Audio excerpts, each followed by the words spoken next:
հիմա ինչ իրավիճակ է արդյոք արդեն գիտենք որ նավթի գները բարձրացել են մենք էլ ենք զգում այստեղ բենզինի գները արդեն մոտարապես չգիտեմ 20% բարձրացել են չէ չգիտեմ թվերը մեր դուք կասեք բայց մենք զգում ենք ամեն օր եւ ինչ իրավիճակ է նախ սկսենք այդտեղից գլոբալ տնտեսության մեջ Շատ բարի Արթուր ջան մինչև ձեր հարցին պատասխանելը ուզում եմ 1-2 բառով ուղղակի ասեմ իմ մոտեցման մասին թե ոնց եմ վերլուծում իրավիճակը տեսեք Ես բացի փաստաբան, իրավաբան լինելուց Կալիֆոռնիայում, դուք գիտեք, ես բիրժա եմ, բորսայում թրեյդ եմ անում։ Նավթ, ոսկի, ակցիաներ, օբլիգացիաներ, ոչ միայն ամերիկյան շուկան եմ մոնիտորինգ անում, ասիական շուկաները, Հոնկոնգ, Շանհայ եւ այլն։ Այսինքն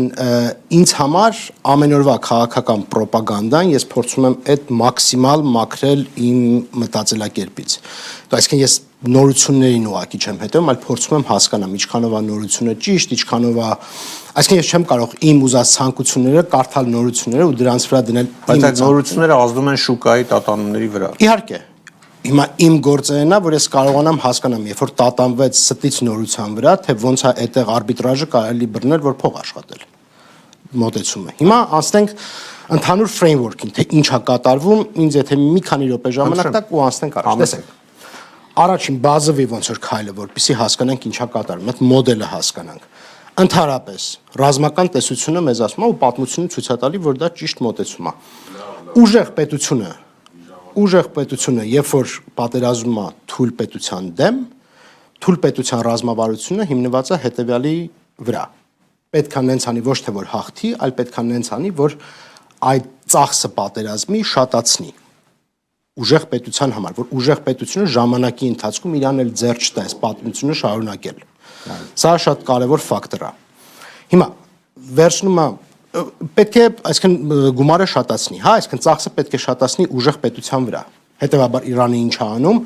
ռեգիոնալ պետությունների վրա սկսում է հարվածել, դա նավթի գները բարձրացնում է, գլոբալ տնտեսության վրա ազդում է բացասականորեն։ Կորեական շուկան, հնդկական շուկան, հնդիկները մոտավորապես 40% նավթն են ներմուծում Իրանից, Չինաստանն է մեծ գումար ներմուծում Իրանից եւ մնացած այլ շուկաներ են։ Դա ազդում է իրանց վրա։ Հետևաբար Եվ նաև Հորմուզի այդ միջանցքը փակելով եւս դրան ավելի մեծ ազդեցություն է գործում շուկայի գների բարձրացումը։ Միանշանակ։ Երկրորդ խնդիրը, եթե Միացյալ Նահանգներն ու Իսրայելը ասում են պետք է ռեժիմ փոխենք, ռեժիմը անհնար է փոխել ուղղակի օդից հրթիռակոծելով։ Պետք է ունենալ անգլերեն ասած boots on the ground, այսինքն դու պետք է զորք մտցնես այդ երկիր, որպեսզի կարողանաս ռեժիմ փոխել։ Հիմա այստեղ հարց է առաջանում, եթե մենք հասկացանք Իրանի ռազմավարությունը որն է, հիմա հասկանանք ինչքան cost, ինչքան ծախս է պատրաստ տանել ուժեղ կողմը։ Ուժեղ կողմը երկու հատ ուժեղ կողմ կա՝ Իսրայել եւ Միացյալ Նահանգներ։ Իսրայելի համար սա իր ռեգիոնում ամենաուժեղ մրցակիցն է, հետեւաբար իր համար այդ ծախսի տակ մտնելը ավելի ոնց որ ինքը ավելի կարա հանդուրժի այդ ծախսը, որտեղ իր համար էկզիստենցիալ խնդիր է։ Գոնե իրանք ինքն է պատճառը կարելի ասել։ Ու դրան է հեսա կհասնենք։ Այսինքն իր համար այդ պատերազմի մեջ այտենց մտնելը շատ ավելի ձեռնտու, չասեմ ձեռնտու, ավելի հանդուրժելի է։ Մի հիմա ստե հարցը գալիս է, բայց այդ հանդուրժելիությունը ինքը չի կարա զուգահեռ տանի առանց Միացյալ Նահանգների։ Միացյալ Նահանգների մնալը այս process-ի մեջ շատ կարևոր է։ Հիմա հասկանանք Միացյալ Նահանգների համար այդ գինը որն է։ Այստեղ պետք է վերցնենք մի հատ ինդեքսավորենք, այսինքն ասենք լավ, այդ ինչի հիման վրա Միացյալ Նահանգները հաշվարկում իր այդ toleration, իր հանդուրժողականությունը այս պատերազմի նկատմամբ։ Իմ կարծիքով ըստիս դա միջանկյալ ընտրություններն են, ոնց որ արդեն ասեցիք։ Տրադիցիոնալ ձևով, էլի ինչպես դուք ասիք, ձեզ ուղակի կրկնեմ, ընդհանրապես, երբ որ նախագահական կուսակցությունը, որ նախագահական ընտրությունները հաղթում է եւ միևնույն ժամանակ հաղթում է կոնգրեսի երկու պալատները, միջանկյալ ընտրություններում հիմնականում պարտվում է գոնե մի պալատում։ Եթե երկու պալատում է պարտվում, դա ինդիկատոր է, որ նախագահի քաղաքականության վրա ռեֆերենդում է արվել ժողովրդի կողմից։ Ժողովուրդը դժգոհ է նախագահի տարած քաղաքականությունից։ Հիմա այստեղ մենք ինչ ունենք։ Նախագահը իր բազային, ովքեր իրան ընտրել են, ովքեր իրան շատ հարգում են, սիրում են, իրան հետևում են։ Տվել է իրանց լիքը լավ բաներ, էմիգրացիոն քաղաքականությունը, ձախակողմյան նեոսոցիալիստական, մարքսիստական այդ ամեն ինչն է կանգնացրել, բայց այնտեղ կար մի հատ շատ կարևոր խնդիր։ ասում էին America first, մենք ոչ մի երկրի համար չենք ուզում մտնել պատերազմի մեջ, մենք մեր շահերն ենք հետևում։ Տրամպի բազայում կա ճեղքում։ Այո։ Մի մեծ մասը նայում է եւ ասում է՝ մի րոպե, այս պատերազմը մեր շահերից չէր, Իսրայելի համար էս մտել։ Մագան դարձավ միգա, այդպես են ասում։ Հա, չէ, այսինքն այդ ճեղքումն է գնացել։ Հիմա ինքը պետքա կարողանա համոզի, որ չէ, սա Ամերիկային անհրաժեշտ էր, ասում են imminent threat։ Սենատի hearing-ներն է հեսա լինելու, որտեղ Ռուբիոն, պաշտպանության նախարարը բոլորը պետքա գնան ու փորձեն այդ արգումենտն լինելու կենտրոնական խնդիրը։ Ոնց էր սա Ամերիկայի շահերից։ Խնդիրը այն չի, որ դեմոկրատները ամեն ինչ կանեն, որ պատերազմը կանգնացնեն, բայց կօգտագործեն ռոպագանդայի տեսանկյունից, որ նոյեմբերին իրենց կուսակցությունը հաղթի։ Կտրեմ մի պահ, 2 օր առաջ եղավ քվեարկություն կոնգրեսում։ Այո։ Նաև դեմոկրատներ միացան այն, այսինքն ինչ էին ուզում որոշել, որ Թրամփին արգելեն պատերազմը շարունակել, բայց կոնգրեսը ըստ էության չկարողացավ արգելել։ Եվ այնտեղ, եթե չեմ սխալվում, դեմոկրատներ էլ քվեարկեցին։ Այսինքն ընդունել, որ դա ինչ որ միակուսակցական, այսինքն կուսակցական խնդիր է, ոչ։ Ամերիկյան կոնգրեսի մեծամասնությունը կարելի ասել warmonger են, չէ՞, այդպես։ Ստեղ էլի գալիս է սրան է հարցնում, իրականում ինչա կատարվում եւ ռոպագանդայի տեսանկյունից ինչա կատարվում։ Դեմոկրատները պետքա օգտագործեն մեսեջինգը իրանց համար, որ հաղթեն կոնգրեսում, բայց իրանք լուրջ քայլեր չեն անելու, որ Տրամպի դիմացը կտրեն։ Այո։ Այսօր ամենակարևոր բանը տեղի ունեցավ մոտ 3 ժամ առաջ, որը ինձ թվում է շատ մեծ էլի ազդեցություն անելու այս թեմայի վրա։ Ամեն ամիս մոտավորապես այս օրերին դուրս է գալի մի հատ ռեպորտ տնտեսական, կոչվում է non-farm payrolls։ Այդ ինչ է նշանակում։ Գյուղատնտեսական աշխատազրկության սեգմենտը հանած մնացած ամբողջ Ամերիկայի աշխատազրկության գործազրկության ռեպորտն է։ Ակնկալվում էր, որ փետրվարին պետքա 55,000 աշխատատեղ ավելացած լինի։ Ասենց մեծ տարբերություն, ակնկալվում էր պլյուս 55,000, եկավ մինուս 92,000։ Մարկետը այսօր ուժեղ ընկավ այդ պատճառով, ոչ թե նավթի ու մնացած թեմաների պատճառով, բայց դա ինչ է նշանակում։ Այսինքն գործազրկությունը աճել է Միացյալ Նահանգներում։ Ու դրան կա պատճառներ, ձմռանը լուրջ բանը էկոլոգիչի խնդիրներ էին East Coast-ում, այնտեղ ուժեղ ձյուն եկավ, բուրյա եւ այլն, այսինքն լիքը բիզնեսներ կանգնեցին։ Եվ AI դերը իհարկե արհեստական բանալի։ Ու երկրորդը AI դերը, որը շատանում է, Twitter-ը իր կեսին մոտավորապես աշխատանքային իր labor force-ի 50%-ին գործից հանում է։ Ու տենց համոզված եմ լիքը այլ կամպանիա, որտեղ AI-ն է մտնում։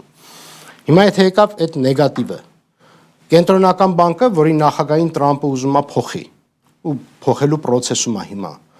ունի երկու խնդիր, մեկ ունի ինֆլյացիայի հարցը լուծելու, մեկ ունի գործազրկության հարցը լուծելու։ Երբ որ ինֆլյացիա կա, ինչ են անում, փորձում են տոկոսները բարձրացնեն, որ հրապուրիչ չլինի բիզնեսների համար գնան վարկով փող վեկալեն բիզնես սկսեն, այսինքն տոկոսը եթե բարձրա չես ուզում, չես սկսես։ Ու տենց անեն ու կանգնացնեն ինֆլյացիան, այսինքն ինֆլյացիան սխմեն։ Այո։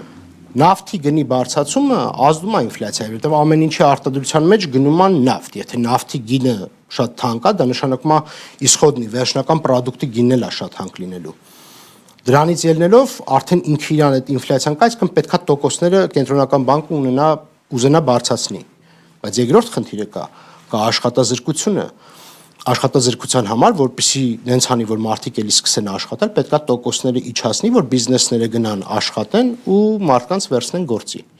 Հիմա այդ երկու process-ն է գնում։ Տնտեսական երկարաժամկետ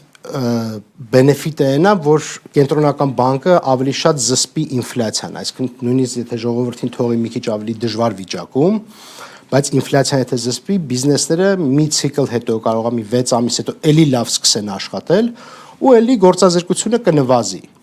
Բայց եթե Տրամպը կենտրոնական նախագահային փոխում է ու հիմա կենտրոնական բանկի նախագահ պետք է այդ որոշումը կայացնի, այս երկուսից որն է տոկոսը բարձրացնում է, թե իջացնում է։ Ու եթե նպատակը իջացնելն է իհարկե։ Հա, բայց ինֆլյացիան եթե պետք է իջացնի, շարունակա գործազրկությունը ստեղ արդեն կարող է շատալ։ Ու դրա հիմա վրա Ամերիկայից գանք, եթե մենք այստեղ զգում ենք նավթի գների աճը, ամբողջ աշխարհում ավելի շատ է զգացվում, որովհետև որքան հասկանում եմ, Վենեսուելան նախորդեց Իրանին իհարկե, եւ դա այդ պատահական չէր։ Թրամփի ասելով մոտավորապես 100-ավոր միլիոն բարել, 100 միլիոն բարելից ավել արդեն վառելիքնյութ է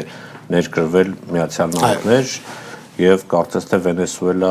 Միացյալ Նահանգներ այդ դիվանագիտական հարաբերություններն են արդեն լավացել եւ նորմալ աշխատում են։ Այսինքն կարծես թե նախապատրաստական աշխատանքը արդեն տարվել էր, որպեսզի ամերիկյան շուկայի վրա այդքան մեծ ազդեցություն չունենա, բայց ամեն դեպքում ունի։ Հիմա գլոբալ աշխարհի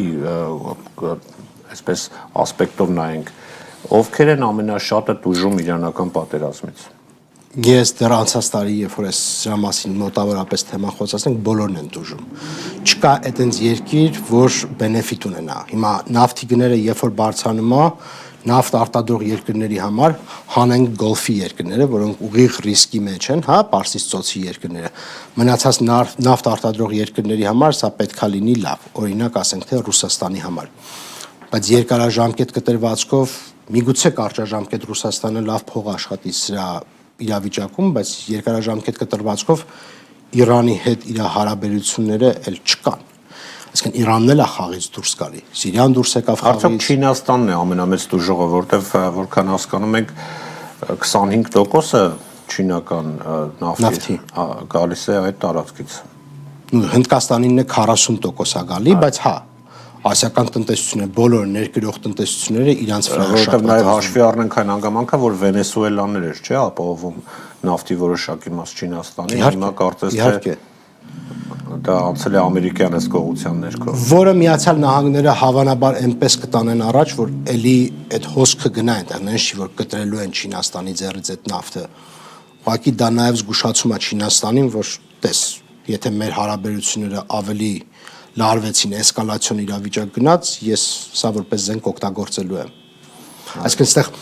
խնդիրը այսօրվա ռիսկի մասի չի, խնդիրը այստեղ պոտենցիալ ռիսկի մասին է, թե հետագայում այդ երկու գերտերությունների մեջ եթե սկսելու է պայքար, ամեն մեկը ինչ գործիքակազմ է ունենալու օգտագործի մյուսի նկատմամբ, Միացյալ Նահանգները գոնե այս մասով հիմա ավելի լավ են զինված։ Այո։ Այստեղ կա Միացյալ Նահանգների պարտքի աճը, օբլիգացիաների խնդիրը, որը ես չեմ զարմանա, եթե Ճապոնիան, Կորեան ինչ որ ձևով նույնիսկ Միացյալ Նահանգները ստիպեն, որ նրանք իրենց չափաբաժինը ավելացնեն Միացյալ Նահանգների պարտքը առնեն, միևնույն ժամանակ Միացյալ Նահանգների ավելի խորը սկսեն զինել այդ երկրներին Չինաստանին բալանսավորելու համար։ Հիմա երբ որ Իրանի տնտեսության վրա իհարկե ամենամեծն է ազդում այս իրավիճակը,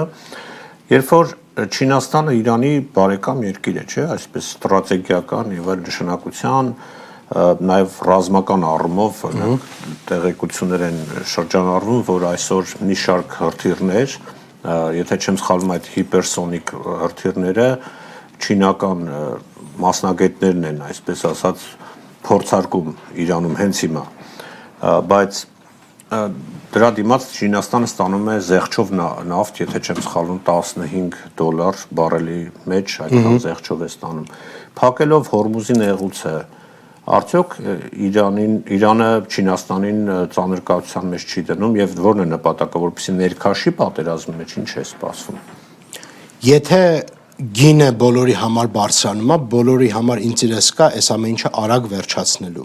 Թե ամեն մեկը ոնց է ինտերպրետացիանում դա վերջացնելը շատ մեծ հարցական է։ Խնդիրը հետեւյալն է.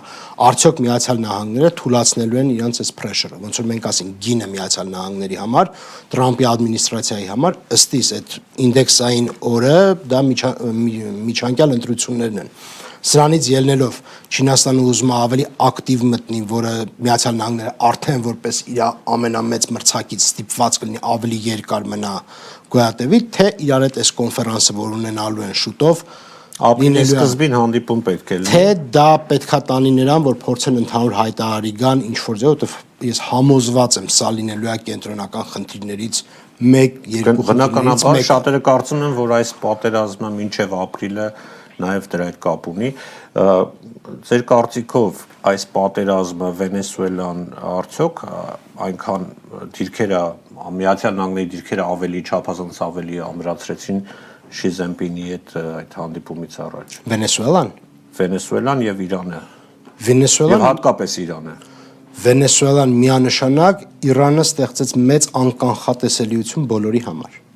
Չինաստանի հետ բանակցություններից առաջ այս իրավիճակը օգնում է Միացյալ Նահանգներին։ Չինաստանը ակտիվորեն այս պահին ոչ մի բան չի անում կամ չի կարող անել Իրանի հարցի շուրջ։ Այնտեղ Միացյալ Նահանգներն է անում։ Արդյոք Չինաստանը սա կարա երկար հանդուրժի, եթե իրանց համար դառնա սա ինչ-որ քրիտիկական խնդիր, արդեն Չինաստանը կարող է ակտիվանա։ Ինչպես։ Ռազմական, հետախուզական, հետախուզական կարծում եմ հիմա էլ են ակտիվ Չինաստանները։ Special operations, հա, այսինքն հատուկ գործողություններով։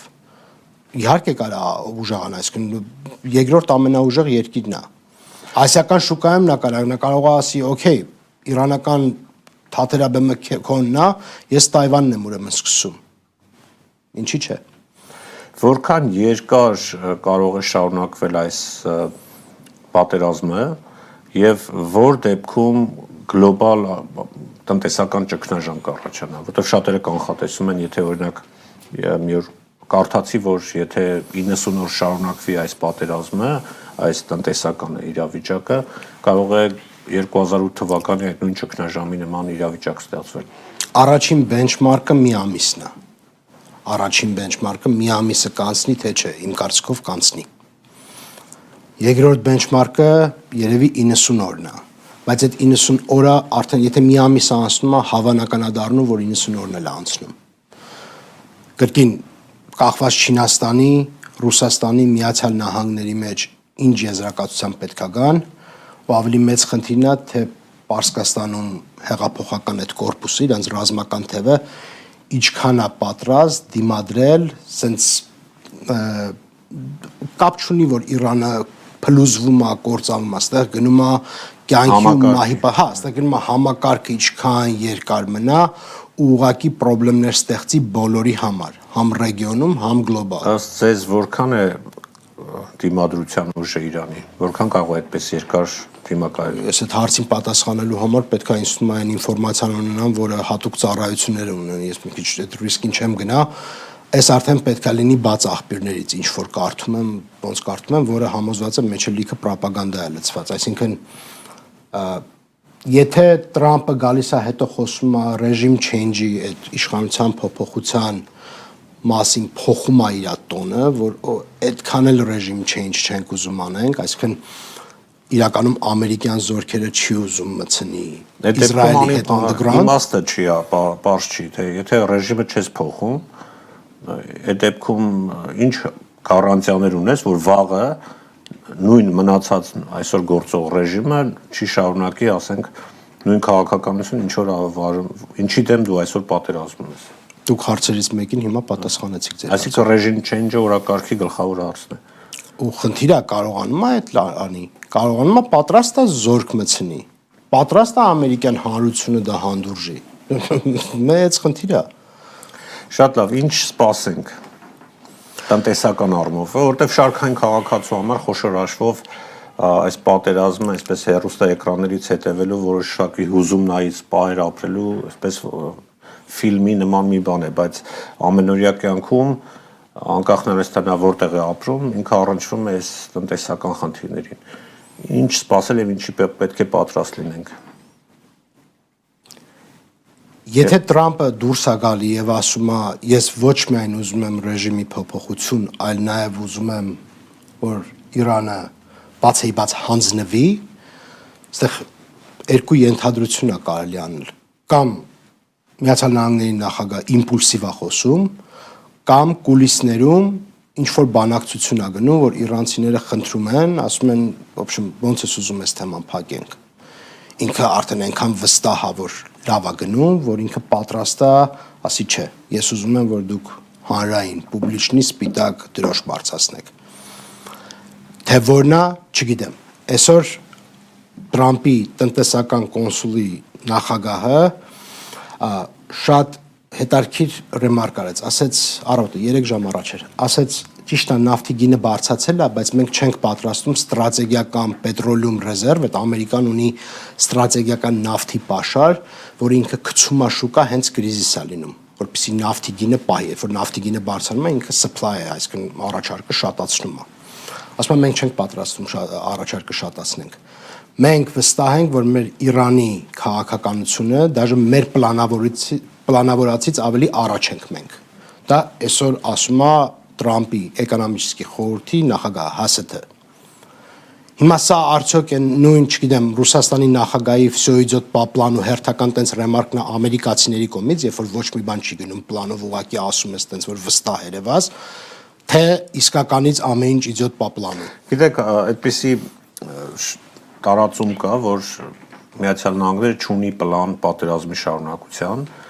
կոնգրեսականները հանդիպեցին Թրամփի հետ, հետո դուրս եկան ասցին անհասկանալի իրավիճակ է, նա չգիտե ինչպես շարունակել, նաև նույնը ասում էին եվրոպացիները, որ եկան հանդիպեցին Թրամփի հետ, բայց իմ կարծիքով այստեղ ուրիշ խաղ կա, այսինքն Թրամփը չի վստահում ոչ ոքի, առավել եւս կոնգրեսականներին, եւ մի քանի անգամ այդ առիթով ասել է, որ ես չեմ ուզում մանրամասներ հայտնել իրենց, որովհետեւ անմիջապես արտահոսք է լինում մամուլ։ Այսինքն ինչի պետք է ինքը ռազմական իր ուրեմն քայլերի մասին նախապես հայտնի, որը հասնում է շատ արագ մամուլի։ Այդ մի քիչ սխալ ինտերպրետացիա է։ Միացյալ Նահանգներում, երբ որ արտաքին քաղաքական տես թեմա է լինում, դա անվտանգային ռազմական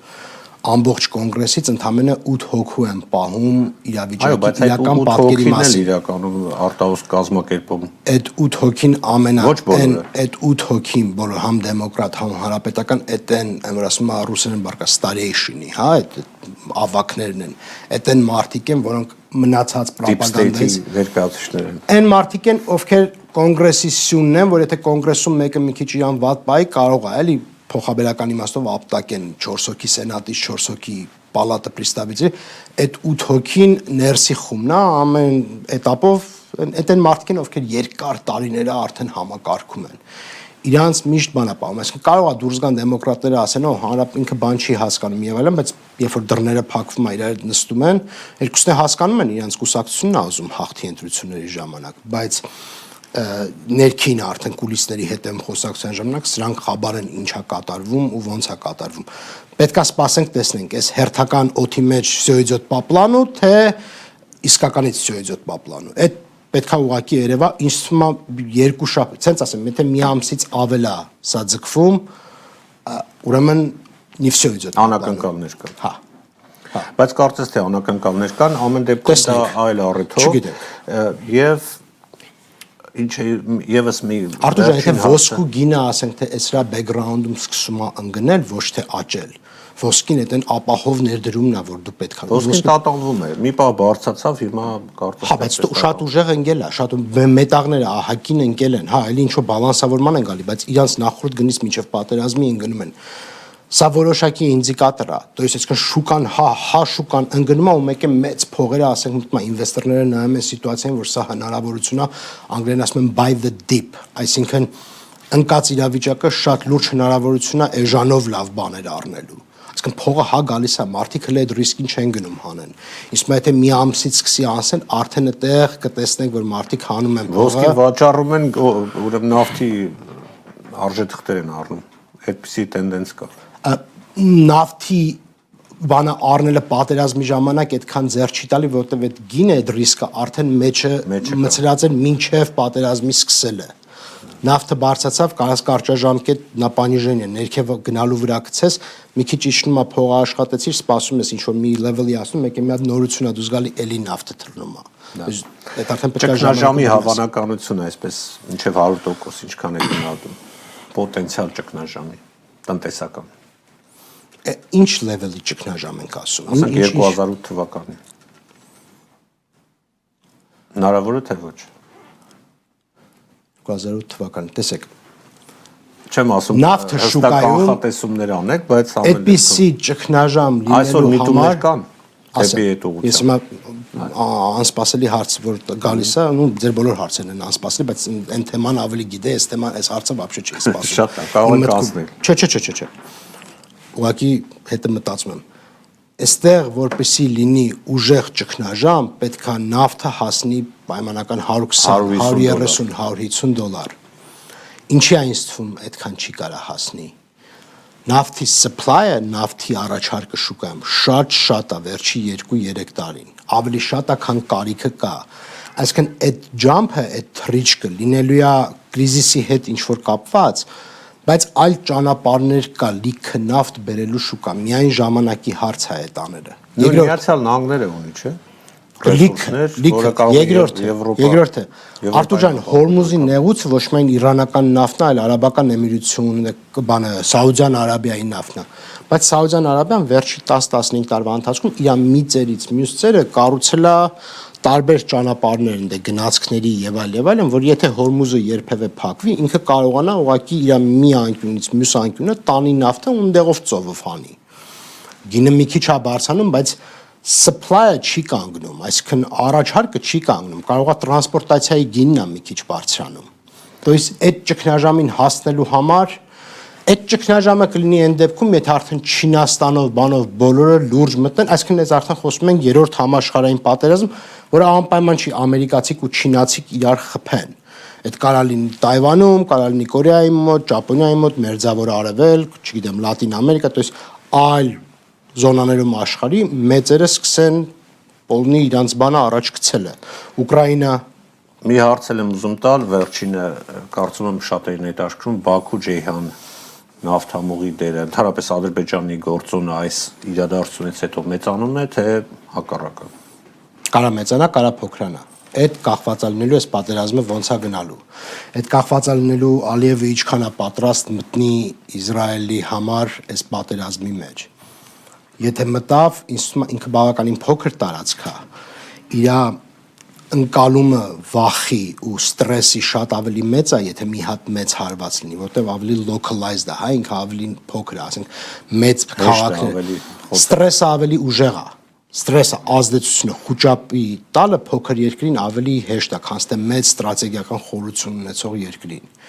Իրանում դու կարաս տարբեր քաղաքներ խփես, բայց ինքը շատ լայն է, շատ մեծ է, լիքը տեղերում այդքան է ազդեցությունը մեծ չի։ Էկոնոմիկի ազդեցությունն է մեծ, բայց վախի ազդեցությունը այդքան մեծ չի։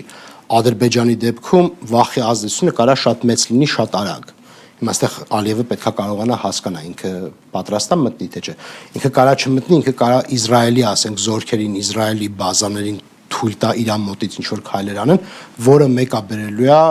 Իրանի հարվածներին։ Շատ շնորհակալ եմ Հայկ հետաքրքիր վերլուծության մեկնաբանությունների համար, հաջողություն կհանդիպենք երևի հուսանք պատերազմից հետո շատ շուտով կամ պատերազմի ժամանակ կամ ընթացքում։ Այսքանը շնորհակալություն հետևելու համար կհանդիպենք։